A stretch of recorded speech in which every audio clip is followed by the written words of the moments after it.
UK Prime Minister Boris Johnson is promising to reform Downing Street after a report on so-called partygate was released today. Police are investigating several government gatherings, including a birthday party for the Prime Minister that was held in 2020, June of that year. Under COVID-19 restrictions at that time, indoor gatherings were not allowed and outdoor gatherings were restricted to groups of up to 6 people. There were, however, exceptions for work-related gatherings.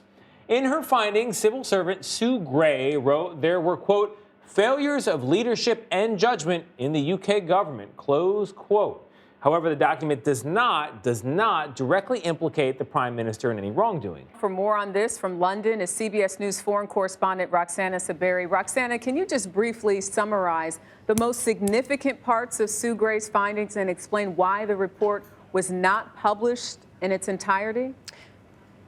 Yeah, Jericka, well, this is part of a report by a civil servant who was assigned to investigate those gatherings at number 10 Downing Street, where the Prime Minister works and lives, and whether they broke COVID restrictions. And Sue Gray, the investigator, listed 16 gatherings. She says it's not for her to judge whether they broke criminal law, but 12 of them had, quote, reached the threshold for criminal investigation by the police.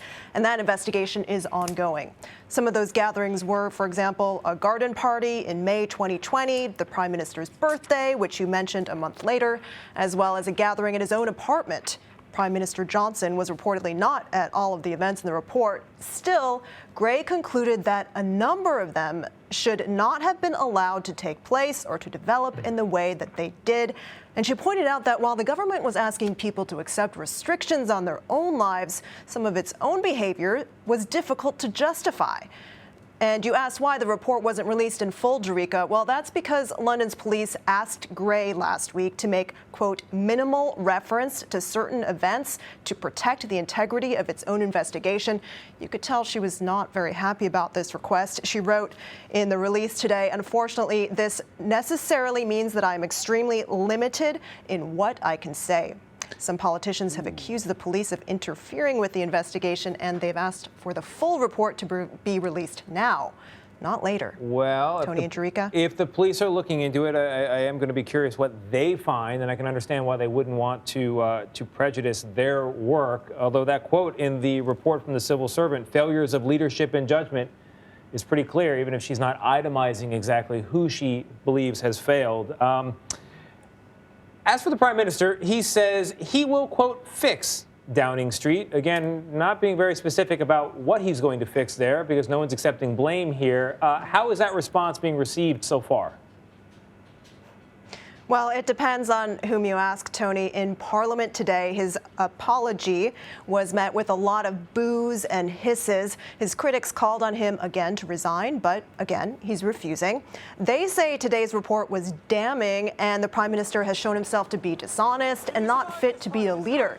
Now, what's interesting is even the former Prime Minister, Theresa May, who's currently serving as a member of Parliament from his own party, accused the Prime Minister and his office of not following the rules that they themselves imposed on the public. A lot of the public are angry, and according to a new poll, 2 out of 3 British adults now say Johnson does not have what it takes to be a good Prime Minister.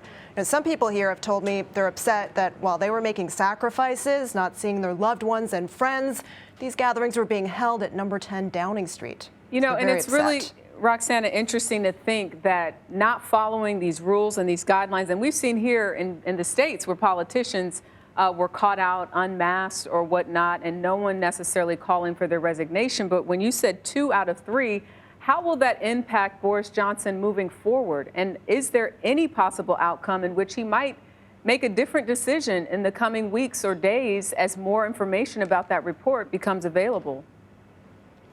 You know, it's a good question. While a lot of people are upset, others say that they're waiting, including some politicians, say that they're waiting to see what comes of the police investigation. And that investigation has given him a bit of breathing room. Some members of his own parliament have said they want to wait for that investigation to make their own call. It's unclear how many of them have already gone as far as to submit confidential letters demanding a vote of no confidence in his leadership. That vote would require 50 54 letters. But from what we've seen and heard from Boris Johnson, he does not plan to resign. At least we haven't seen any signs of that yet.